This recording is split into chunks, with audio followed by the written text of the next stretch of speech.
Otteson with the Auburn Fire Rescue Department. I serve as the department's EMS coordinator. With me today is Dr. Mark Restuccia from the Emergency Department, the UMass Memorial University campus, also the region's Level 2 trauma facility.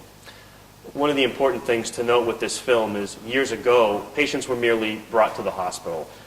They were ambulance drivers, and they were simply brought to the hospital. Very little care was given. That's progressed tremendously over the last 15 to 20 years, where now the hospital and parts of the emergency department are actually brought to the patient. Watching the film, you certainly see the level of care that is provided with acquisition of EKG monitoring, 12-lead recognition, interpretation, diagnosing, and treating on scene for certain issues related to the cardiovascular system. Additional people on scene with us help us tremendously. You notice that when we're entering in the house, we have a lot of gear. Gear cumulatively weighs 113 extra pounds, and that can be split up amongst various different providers who arrive on scene. The other whole aspect of patient care is the procedures of inserting an IV, oxygen therapy, history of present illness, review of systems, but we also have family members as well.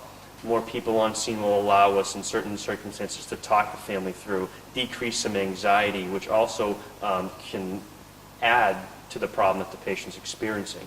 So we want to decrease anxiety, get a thorough history, get medications, allergies, and deal with all of those situations for the patient.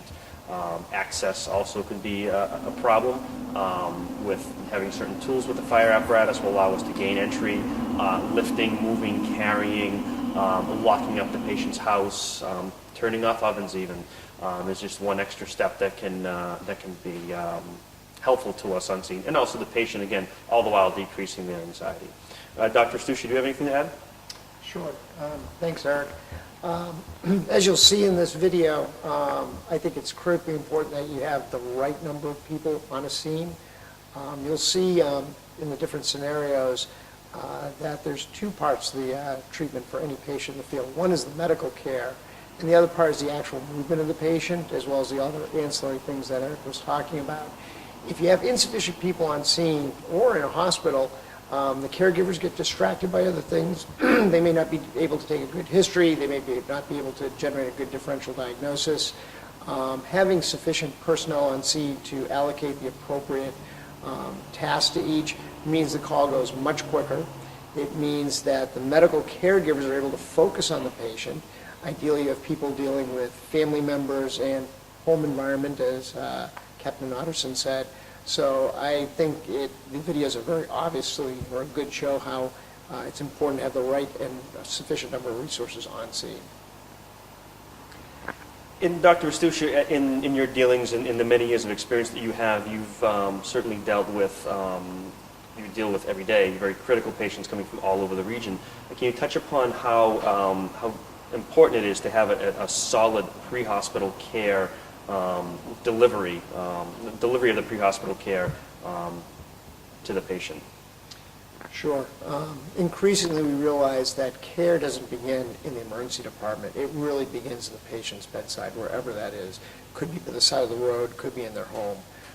The interventions that the paramedics and EMTs make there are critical to the patient's outcome. For time-critical things like stroke, heart attacks, trauma, time is critical, and so it's very important that the caregivers are very focused and deliberate and quick in their actions.